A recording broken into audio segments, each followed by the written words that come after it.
Hello बच्चों, कैसे हैं आप। अब हम टेंथ क्लास का इलेक्ट्रिसिटी चैप्टर का नेक्स्ट टॉपिक लेकर आए हैं, heating effect of electric current. Last जो हमने टॉपिक किया था वो resistance in series and parallel का किया था और उसके ऊपर बेस्ड हमने कुछ न्यूमेरिकल भी किए थे। ठीक है, अब नेक्स्ट टॉपिक है heating effect of electric current की इलेक्ट्रिक करंट कैसे हीट प्रोड्यूस करता है।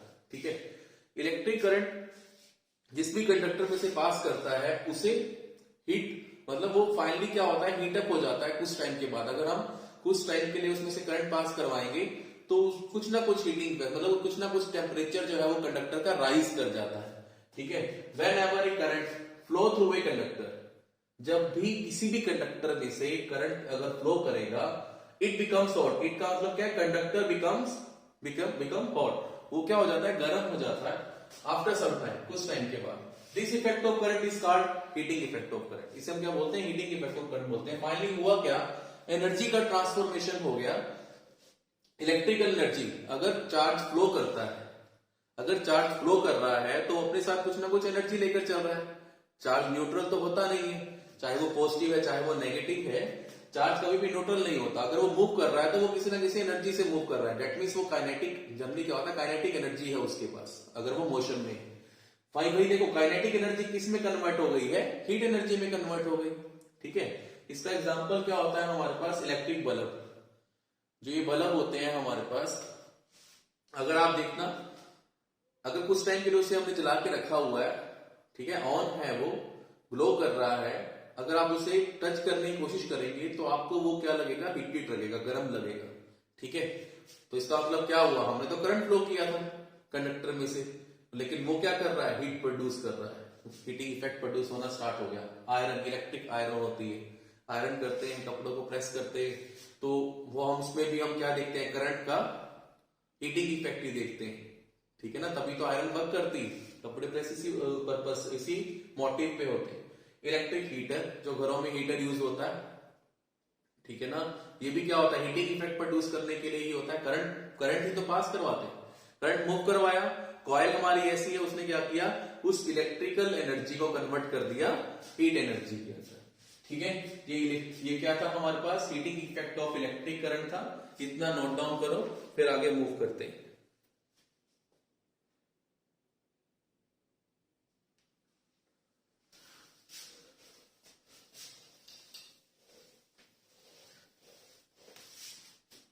नेक्स्ट है factors on which amount of heat,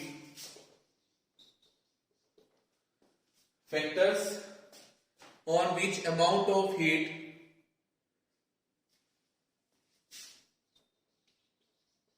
produced in a conductor depends.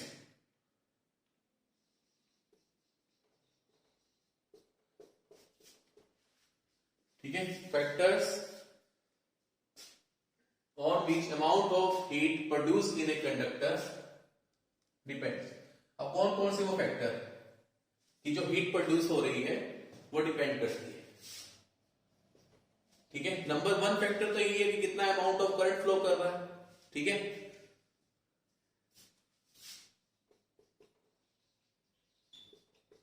Strength of current flowing through conductor। सबसे पहला तो जो हीटिंग इफेक्ट प्रोड्यूस कर रहा है वो है कौन, करंट है, और उसकी करंट की स्ट्रेंथ कितनी है जो कंडक्टर में से फ्लो कर रहा है। सेकेंड,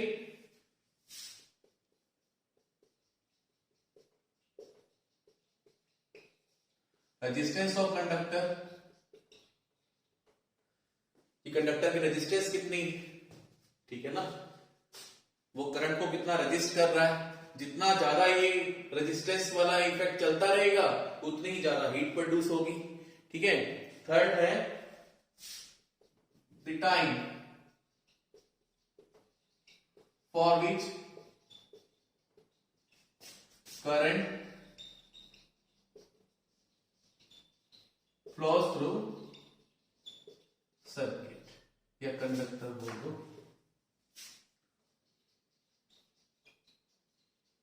कितने टाइम के लिए करंट जो है वो कंडक्टर में से फ्लो करता है, ठीक है। जितना टाइम कंडक्टर में से करंट फ्लो करेगा उतना हीटिंग इफेक्ट प्रोड्यूस होगा, ठीक है। तो एक फॉर्मूला आया जो H is equal to I square R into में T. H is equal to I square R into में टी। इसे जूल्स लॉ ऑफ हीटिंग भी कहते हैं। तो आपसे अगर 1 मार्क्स में आ जाए what is the Joule's law of heating, तो क्या फॉर्मूला है उसका, H is equal to I square R T. H जो है वो क्या है हमारे पास, heat produced, I is the current flows and R is the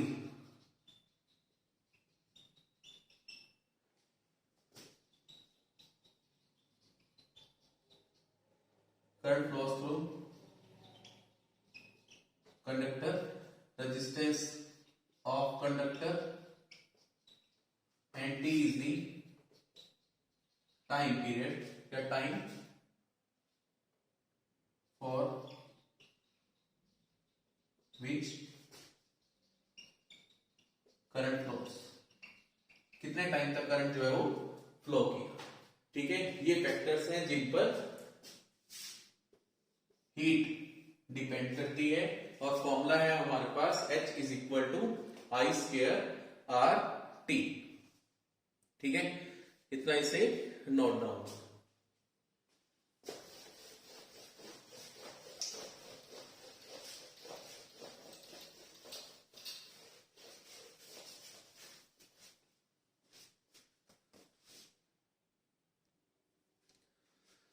next topic है, वैसे तो अलग अलग टॉपिक है ये, इलेक्ट्रिकल एनर्जी और इलेक्ट्रिक पावर। हम साइड बाय साइड भी कर लेंगे। पहले हम एक्सप्लेन करूंगा, अभी आपको एक्सप्लेन कर रहा हूं इलेक्ट्रिकल एनर्जी क्या होती है। देखो एनर्जी हमने जनरली स्टडी की हुई है, capacity of doing work is known as energy, ठीक है ना। कार्य करने की क्षमता को हम क्या बोलते हैं, एनर्जी बोलते हैं, ठीक है। अब यहाँ काम कौन करके दे रहा है हमें, जो हमें आउटपुट मिल रही है, ठीक है, वो हमें कौन करके दे रहा है, करंट फ्लो कर रहा है सर्किट से, तभी हमें क्या मिल रहा है, कुछ ना कुछ वर्क आउटपुट मिल रहा है। जैसे बल्ब ग्लो करने लग गया, फैन रन करने लग गया, ठीक है।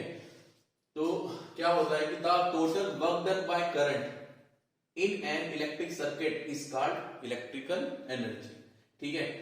तो देखो ये कहां से आया, जो हमने हीट वाला formula I square R T, जो जूल्स एक्सपेरिमेंट था, जूल्स हीटिंग एक्सपेरिमेंट के थ्रू आया था, वो कैसे आया। देखो हमने पोटेंशियल का ये फॉर्मूला किया था, पोटेंशियल डिफरेंस जब हम स्टडी कर रहे थे, it is the ratio of work done to the charge, W by Q, ठीक है। और करंट और चार्ज में भी रिलेशनशिप है। करंट क्या होता है, rate of flow of charge, starting में किया था हमने, तो that means charge divided by time. तो यहां से चार्ज की वैल्यू क्या हो जाएगी in terms of current, I into में T। हमने क्या किया, पोटेंशियल वर्क डन, चार्ज की जगह हमने पुट कर दिया I इंटू में T, क्रॉस मल्टीप्लाई किया, वर्क डन की वैल्यू आ गई VI इंटू में T। वर्क डन को ही हम एनर्जी बोलते हैं, तो मैं इसे एनर्जी की फॉर्म में लिख सकता हूं, या मैं इसे E लिख सकता हूं, या मैं H हीट भी लिख सकता हूं, ठीक है। VI इंटू में T, एक तो ये जनरल फॉर्मूला आ जाता है हमारे पास। हमें मालूम है, देखो V क्या होता है पोटेंशियल, I क्या है करंट, T क्या है टाइम। हमें मालूम है जो पोटेंशियल का फॉर्मूला क्या होता है, ओम्स लॉ के अकॉर्डिंग I इंटू में R होता है, तो हम V को I इंटू में R पुट कर सकते हैं। I इंटू में R पुट किया तो यहां से I स्क्वायर आर टी, जो हीटिंग इफेक्ट वाला फॉर्मूला अभी हमने किया, वही हमारे पास आ जाता है I स्क्वायर आर टी। अब अगर देखो मैं I की जगह क्या पुट कर सकता हूं, इस फॉर्मूले से V बाय आर, I की जगह मैंने V बाय आर पुट किया, ठीक है। तो हमारे पास रिलेशनशिप आ गया किस फॉर्म में, पोटेंशियल और रेजिस्टेंस की फॉर्म में, ठीक है। V square by R into में T, ठीक है। तो तीन फॉर्मूलाज हमारे पास किसके आ जाते हैं, वर्क डन के आ जाते हैं, जिसे हम हीट भी बोलते हैं, हीट एनर्जी भी कहते हैं, ठीक है। यहां तक सिंपल सा था ये। नेक्स्ट है हमारे पास इलेक्ट्रिकल पावर। इलेक्ट्रिकल पावर कि एक पर्टिकुलर टाइम पीरियड में कितना वर्क हुआ, एक पर्टिकुलर टाइम पीरियड में फिक्स कर दिया कि इतने टाइम पीरियड में कितना वर्क डन हो रहा है, उसे हमने क्या नाम दे दिया, पावर बोलते हैं, ठीक है। Rate at which electrical energy is consumed, ठीक है, या कितने टाइम पीरियड के लिए वो इलेक्ट्रिकल एनर्जी जो है वो कंज्यूम की गई, ठीक है, is called electric power. Power क्या होता है, वर्क अपॉन में टाइम होता है, W बाई टी। हमने जो जो W के फॉर्मूला निकाले हैं, देखो W VIT है, डिवाइड बाई टी करोगे V इंटू में आई आ जाएगा। W हमने I स्क्वायर RT किया हुआ है, डिवाइड बाई टी करोगे I स्क्वायर R आ जाएगा। V square bye R into में टी कर रखा है, डिवाइड बाई टी करोगे तो V स्क्वायर बाय R आ जाएगा। ठीक है, पावर का ये फॉर्मूलाज हमारे पास आ जाते हैं तीन, जो हमें ध्यान में रखने हैं। एनर्जी की यूनिट वही होती है जो वर्क की यूनिट होती है, और वर्क की यूनिट क्या होती है, जूल। इलेक्ट्रिकल पावर की यूनिट क्या होती है हमारे पास, वाट होती है, या इस फॉर्मूले से करें तो जूल पर सेकंड होती है। ठीक है, जूल पर सेकंड। इतना पोज करके नोट डाउन कर लो। एक छोटा सा टॉपिक है commercial unit of electrical energy. Generally जो घरों के बाहर जो मीटर लगे हुए होते हैं, उसमें जो इलेक्ट्रिकल एनर्जी की जो यूनिट मेंशन होती है वो होती है हमारे पास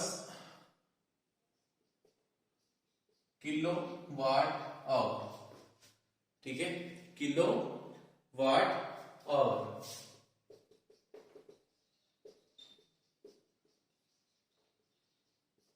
ठीक है, अगर हम इसे एनर्जी की ऐसा यूनिट जो जूल है उसमें कन्वर्ट करने की कोशिश करें, ठीक है, जैसे 1 किलो वाट आवर है, 1 किलोवाट में, 1 किलोवाट में कितने वाट होते हैं, किलो के स्टैंड्स फॉर 1000। ठीक है, 1 किलोवाट में कितने वाट होते हैं, 1000 वाट होते हैं। और 1 आवर में कितने सेकंड होते हैं, 1 आवर में 3600 सेकंड होते हैं। ठीक है, तो यहां से हमारे पास क्या आ जाएगा, 36 2 3,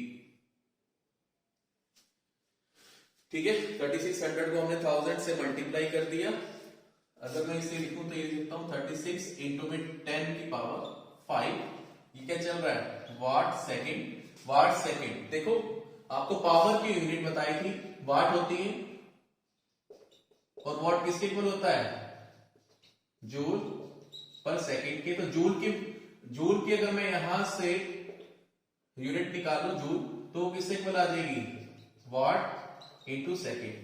ठीक है, अगर वाट इंटू सेकेंड आ रहा है तो हम उसे क्या बोलते हैं, जूल बोलते हैं, जैसा यहां आ रहा है। ठीक है ना, वाट इंटू सेकेंड, तो ये क्या बन जाएगा हमारे पास, जूल ही बन जाएगा।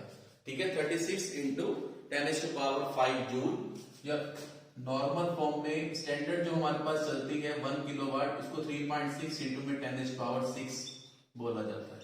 तो ये हमारे पास कन्वर्जन भी आ सकती है कि commercial unit of electrical energy क्या होती है, और उसे कन्वर्ट करो जर्नल जो ऐसा यूनिट होती है उसमें। इतना नोट डाउन करो, फिर न्यूमेरिकल करते हैं। नेक्स्ट हम 2 न्यूमेरिकल सॉल्व करेंगे based on electrical energy, heat and power.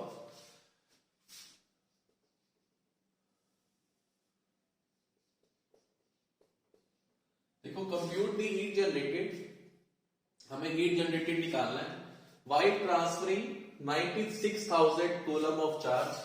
आपको चार्ज गिवन है 96,000 coulomb of charge in 1 hour. आपको टाइम पीरियड गिवन है,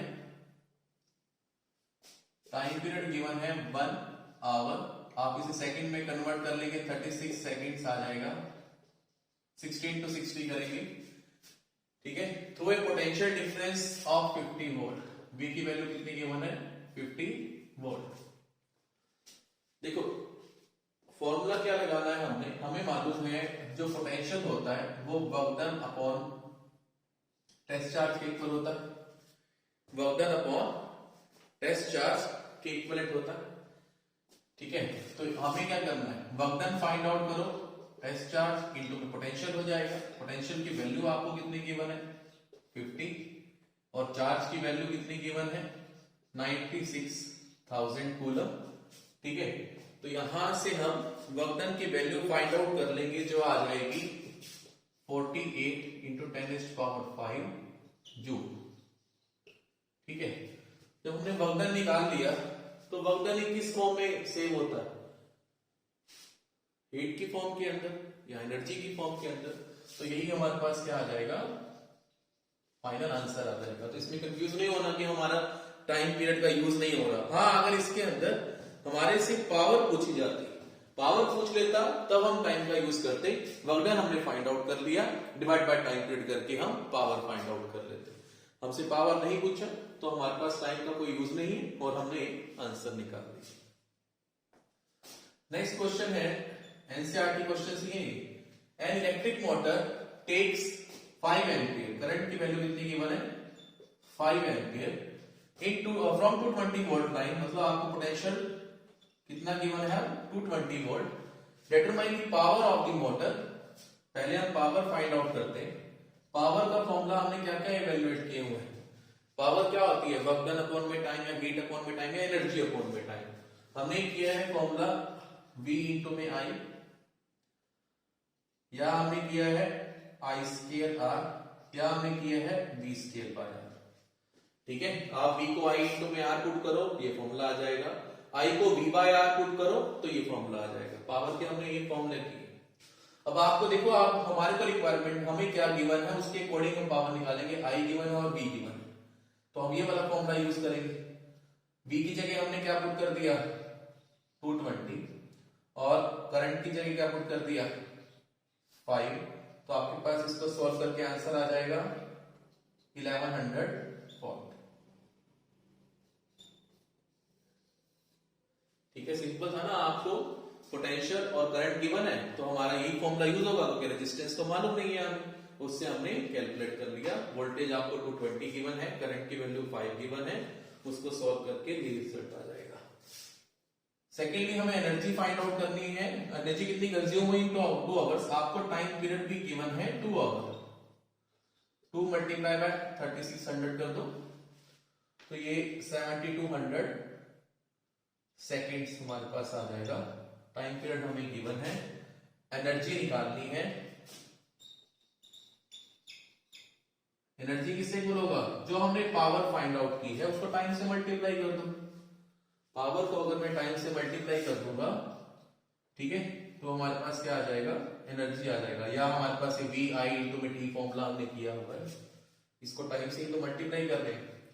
तो पावर हम निकाल चुके हैं 1100 और ये आ गया है 7200। ठीक है, इसको सॉल्व करेंगे और हमारे पास क्या आ जाएगी एनर्जी, हम फाइंड आउट कर लेंगे इन टर्म्स ऑफ जूल। ठीक है, तो ये हमारे पास इलेक्ट्रिसिटी का जो चैप्टर है वो खत्म हो जाता है। ठीक है, जो हमारा नेक्स्ट चैप्टर जो हमने करना है वो मैग्नेटिज्म रहेगा। तो अभी हम एक्सरसाइज से कुछ क्वेश्चन